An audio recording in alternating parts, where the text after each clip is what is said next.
Hi there, this is Josh from Literary Gladiators, and today I'm here to judge my heat in the Booktube Prize. We are in the quarterfinals right now, and I was judging Nonfiction Group B. So, the 6 books that I will be talking about and ultimately ranking are American Predator by Maureen Callahan, The Uninhabitable Earth by David Wallace-Wells, In the Dreamhouse by Carmen Machado, No Visible Bruises by Rachel Louise Snyder, Catch and Kill by Ronan Farrow, and Guest House for Young Widows by Azadeh Moaveni. So let's start with American Predator by Maureen Callahan, which this book has to do with Israel Keyes, who was a serial killer. He engaged in several murderous crimes across the country. He was going various places, very random places. He was engaged in very unpredictable extravaganzas as far as heinous acts are concerned. And when he was not doing this, he was engaged in an ordinary life as a construction worker with a daughter. And we also learn a bit about his upbringing, his emotions at that point. We follow through with an interview that he was engaged in with those that were investigating, because he was picked up and arrested at a very random occasion. They had no idea that they were dealing with somebody who was as immoral and dangerous as he was, and we also get this idea that he was very manipulative, not just with his crime, but also with how he handed out information during the investigation.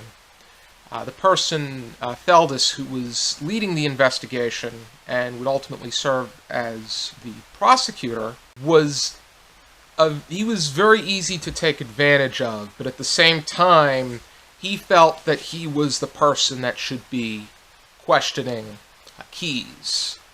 And it turns out that Keyes was the one that was really controlling what was going on. As far as confessing to certain things but not others were concerned, he had this idea that he would confess to the things that he knew that they were going to find out, but there were other things that were to be hidden. And as far as this book was concerned, it was very fast-paced, short chapters. It read like a thriller. But my gripes were in the fact that I don't think that in the long run this is going to serve as an authority to books pertaining to Keyes. I think that somebody can come out and do more with this topic at hand and provide more information with what time has to offer. I also didn't really like the fact that it withheld particular details. For instance, they start talking about his siblings, but they do not talk about all of his siblings. I think that it's one of those nitpicky things that if you're going to start talking about his siblings, it's best to name all of them, and not just the ones that are relevant to the story. Even if you just mention them by name, and how many years apart they were from him. And they also do the same thing with the aftermath, which they make mention to some things, but not all. Next up is The Uninhabitable Earth by David Wallace-Wells, and this book is pretty much an essay, a long-winded essay that Wells is exploring the topic and his concerns pertaining to climate change, and he incorporates and injects particular factual information about where we stand in the years to come if we continue to engage in the practices that we are engaging. And he also points back to particular instances and concerns that will ultimately lead to a bleak, very near future for us. And by near, it's not just not centuries from now or millenniums from now. This is years and decades. So by the end of the decade, we may be seeing some treacherous climate changes that will affect us and the land in which we live. But as far as the book is concerned, this came off as much more it seems like this was written more like a classroom research paper than it was for a general audience that is looking to be engaged in the topic at hand. The information in here could have very much stuck out, but he doesn't write it in a way that it really did. And then, for instance, on page 3, he talks about the 5 mass extinctions. That should not be a footnote at the back of the book. I know if he's going to elaborate on it, that's one thing. But if you're just naming the 5 mass extinctions, do it in the actual book itself. I think that details like that, I think that there's certain things that you need to be able to convey to the reader, because when you're writing something and your goal is to convey the information so that this sticks into the reader's heads, that's what you need to do. You need to give them visual images through words in order to do so. And I don't think Wells did a good enough job doing so. He seemed very passionate, but he didn't seem to hit home. To me, it seems like with college instructors, where the best college instructors are the ones that are able to best convey the information that leaves a mark on the students. And this book was just a long-winded, dull lecture. And I also think that one thing that really did not do this book justice was time. At this point, we're dealing with the coronavirus / COVID-19, and at this point, there really was not much of a way for them to project that something like that would happen. But those circumstances really seem to alter the course of what's being projected in here. It's just an unfortunate case of timing on that behalf, but still, this could have been written so much better. Next book is In the Dreamhouse by Carmen Maria Machado, who is a cisgender queer, and she's talking about an abusive relationship that she had with a woman. And the way that this book is set up, it is Dreamhouse as blank. So, for instance, there's Dreamhouse's time travel. You have Dreamhouse as star-crossed lovers could be a chapter. One of the frequent ones is Dreamhouse as déjà vu, which pretty much enforces everything that's going on within the piece and really puts you into the circumstance that she herself is going through as far as the mindset is concerned, and how it's more than just it's an abusive situation could be standing right in front of you, and it's more than just abusive relationships are not just physical. There are emotional, verbal, and psychological forms of abuse that are even more harmful because, as when it comes to a physical relationship, it's right in front of you, and legally speaking, it's not tolerant. There's zero tolerance, or if it needs to be. And if there's enough information, then it is. But a lot of it, the verbal, the emotional, the psychological, and she even makes mention to it, is illegal. And that's the shameful part. One thing that she really does to express a sense of creativity is Dreamhouse's Choose Your Own Adventure, which she gives you a certain circumstance, and for instance, if you apologize profusely, go to this page. If you tell her to calm down, go to that page. It's just very... I think the use of creativity within this piece really helps you, the reader, definitely me, the reader, develop a greater understanding for the circumstances that she's going through.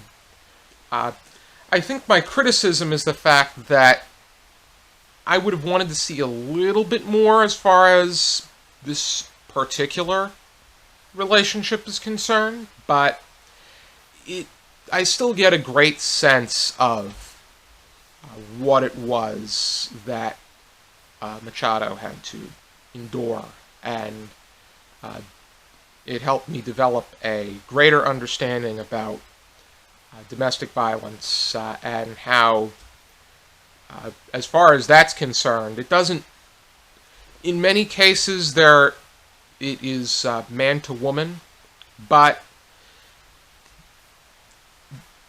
abusive relationships and domestic violence can occur between any group of people. Not just man to woman, but also man to man, woman to woman, woman to man, cisgender queer to woman, queer to queer, any equation, and all of them need to be zero tolerance. And I think that books like these are really valuable as far as developing that greater sense of understanding is concerned. No Visible Bruises by Rachel Louise Snyder is also a book about domestic violence, only in this case it is more of an informative piece as opposed to one particular person's account is concerned. Snyder explores a few accounts and a few perspectives and circumstances as far as domestic violence is concerned. She really she explores, most of her cases are between man to woman. The man is the abuser, and the woman and her children are the ones that are being abused. But Snyder gets to the root as far as what it is that's taking place and why the victims are very hesitant or reluctant or have a difficult time getting out of these abusive relationships, and how in many cases they are unable to do so with fear for their lives or the lives of their children. And This also explores what it is that causes the abusers to be abusers, and the reformatory programs that demonstrate that you can't just imprison an abuser and call it a day, because it's only going to, it's just going to mean you're containing them in one place and you're just going to keep containing more people. What you have to do is reverse their behavior, get to the root of it, and then find ways in which you can at least make an effort to reform them into being better citizens and better people. This book definitely serves as an authority on the topic of domestic violence, and I think that it's going to serve as a voice of authority in the years to come. I think that Snyder does an outstanding job creating a visual image with words, and gives us a clear idea as to what is going on as far as the topic of domestic violence is concerned. I know that I myself, I'm not I don't know so much about this topic, and thankfully have not had to endure so much of a first-hand account with domestic violence. And so to learn more about what's going on and how it's continuing to take place is just very eye-opening, and I feel that Snyder is providing us with the tools and information that we need, and hopefully we will continue as a people to strengthen what is working and address what needs to be addressed and improve what needs to be improved. Next is Catch and Kill by Ronan Farrow. Farrow is a journalist, and his parents are Mia Farrow and Woody Allen. Even though he is estranged from Woody Allen, Woody Allen assaulted Ronan Farrow's sister and married another sister of Farrow's. So Farrow makes remark to the fact that Woody Allen is both his father and his brother-in-law as far as the structure is concerned. But Catch and Kill pertains to Farrow's work in disclosing and reporting the Harvey Weinstein story pertaining to Weinstein's issues pertaining to sexual harassment, assault, and rape.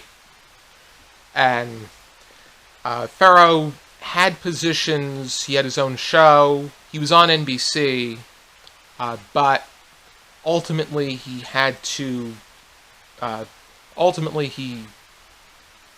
got a position with the New Yorker, and that's where he reported his story.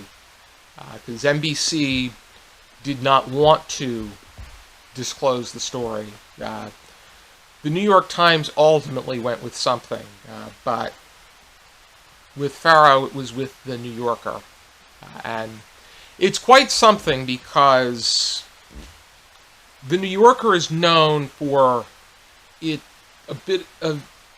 it's known for having a political slant to the left, and then other sources like the National Enquirer and Globe, they're just known for being pulpy gossip. Can't necessarily believe it. And then you have sources like NBC and CBS that are built on the idea that you are supposed to believe and trust them, when in actuality, you have sources like TMZ, which is pretty much, it deprecates itself as being these gossip-hungry media hunters, but they are actually demonstrating a greater sense of honesty and integrity than NBC, and how they are hiding things as far as the issues with Harvey Weinstein and then Matt Lauer is concerned. And Farrow touches up on Matt Lauer in here too, and after reading the stories pertaining to accounts such as those of Brooke Neville's, it was just repulsive, and even more repulsive that the major networks are willing to cover up information in order to protect the integrity and the impressions of the bigwigs and also their major stars and casters. And I think that was the big accomplishment of this book. The fact that Farrow does not hold back, period. And there's no political bias either. He talks about everybody. He primarily talks about Harvey Weinstein, but he touches up on Matt Lauer. He touches up on Donald Trump. He touches up on little bits with other people. The political influence that Weinstein had in New York with people from the left like Hillary Clinton and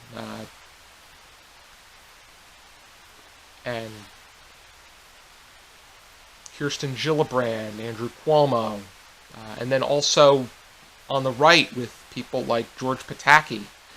He also makes mention to Eric Schneiderman, who is from New York and had issues pertaining to harassment. The fact that Ronan Farrow is coming to us knowing more and experiencing more, he's confirming the suspicions that we had already possessed, but he has a bit more dirt and backing to strengthen his argument. And just how people use power and money to keep things intact. So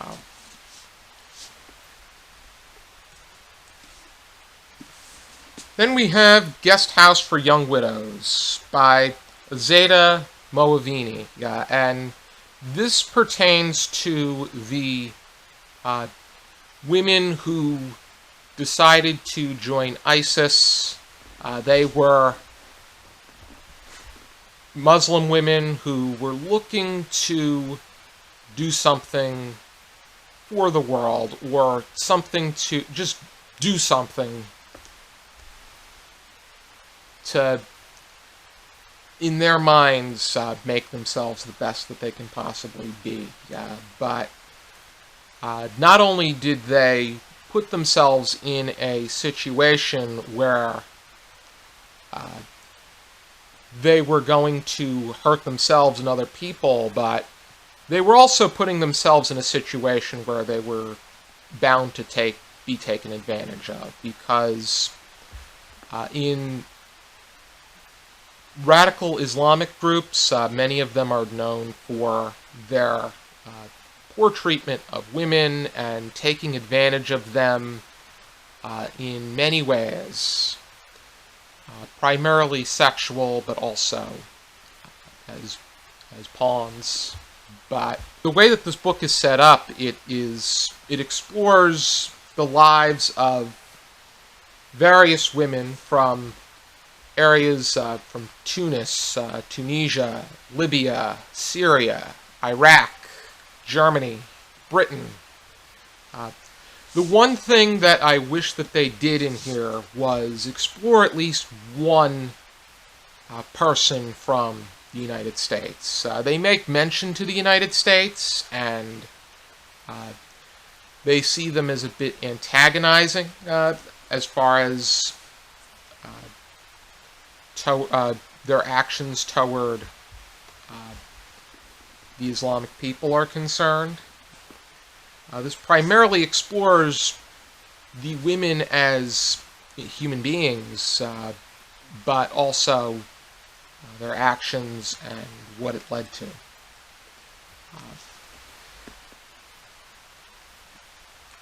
I think that we could have gotten a greater sense of what it was that they were actually doing within this group, and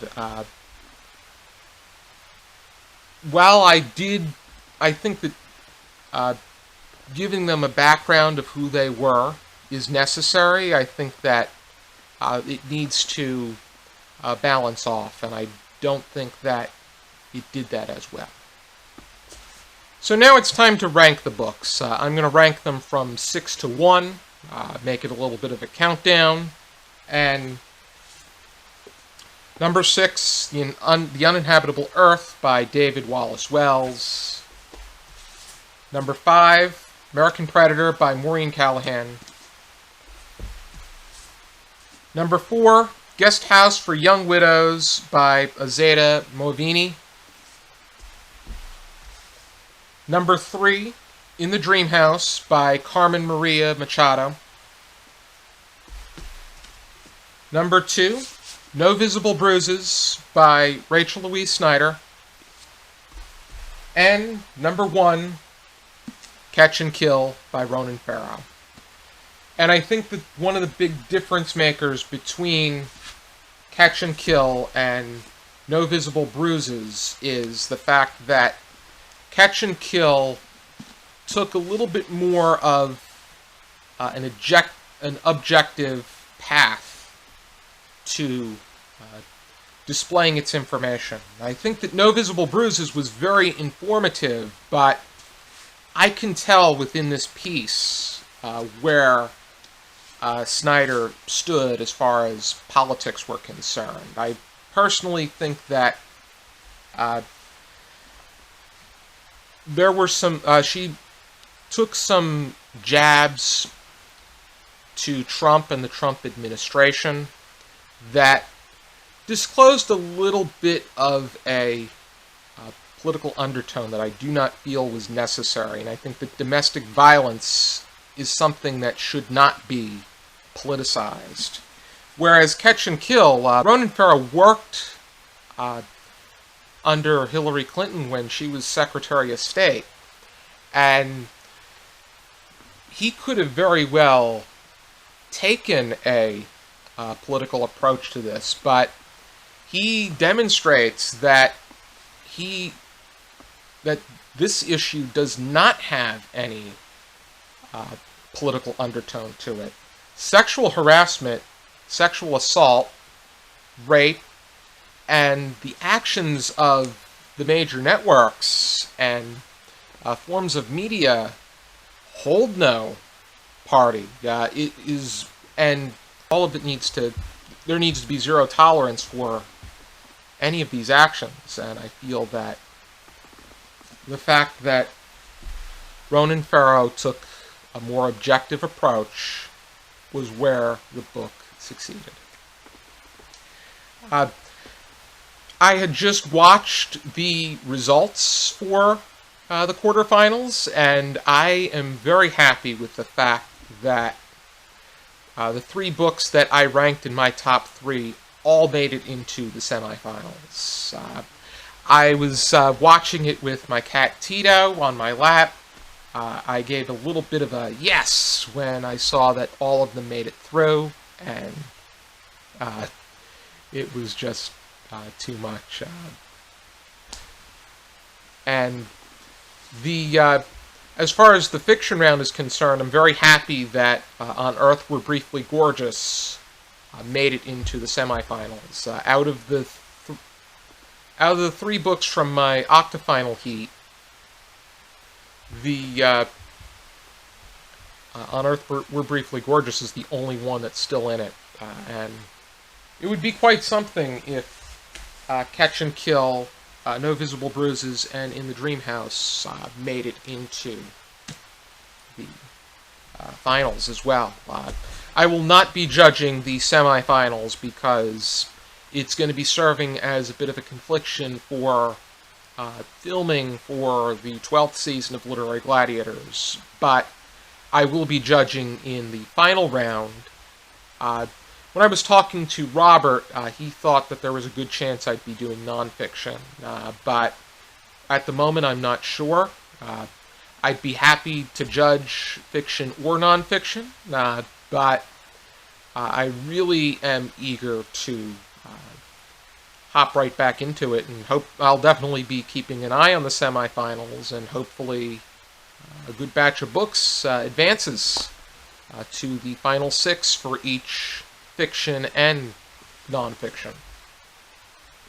Thank you for tuning into this video. I hope you check out some more videos from our channel, and I hope that I'm really looking forward to watching the judges talk about the books that they judged in the quarterfinals, especially those that judged in nonfiction Group B. For now, and as always, I encourage you to keep reading.